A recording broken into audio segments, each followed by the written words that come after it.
All right, if you're just joining RT, it's 11 minutes past the hour, and Russia warns it could launch a preemptive strike against the NATO-led defense shield planned for Europe if divisions between them over the project reach a critical point. The country's military chiefs have been voicing their concerns at an international conference on missile defense in Moscow. Anissa Nawe explains. Well, missile defense has been in a deadlock for some time now. That's certainly no secret between the U.S., Russia, and NATO. And once again, Russian officials today reiterated the sentiment that that deadlock needs to end, or else Russia is going to take responsive action. We heard the phrase preemptive strike.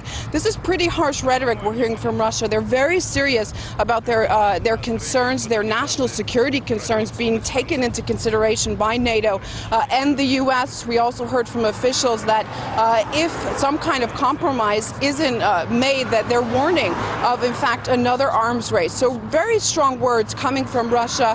What they're hoping to come out of this two-day summit is, first of all, to prove that these so-called rogue states like Iran and South Korea, which the U.S. and NATO say this missile defense system, which is well underway in Eastern Europe, in Poland, Romania, even as far as Turkey, that Russia has research and is giving basically officials details on why they believe those two countries certainly don't have the missile capabilities to reach Europe. So a lot of questions surrounding the goals behind this defense system so close to Russia's border, and also showing a computer model of why exactly this missile system poses a threat to Russia's national security in detail. This is something Moscow has been trying to convince the two of through dialogue for years now. Washington continues to stress that the system is not against Russia, like I said, that it's against Iran and North Korea, but Russia just isn't convinced. Let's not forget that hot mic that we heard in South Korea, where Obama told Medvedev, hang in there, I'll be ready to compromise after the election. And of course,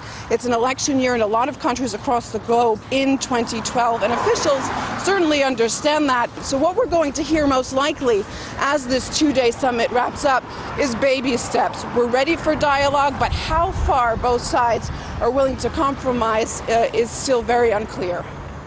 NATO says the missile shield poses no threat to Russia because Moscow's intercontinental ballistic missiles are too fast and too sophisticated for the planned system to intercept. But Paris-based political analyst John Lauchland says it's not convincing enough. I find it pretty rich, actually, that the Americans should be saying this about their missile system when they refuse to listen to the Iranians, who say that their civilian nuclear program poses no threat whatever to anybody. Threats are a matter of perception, but also of reality.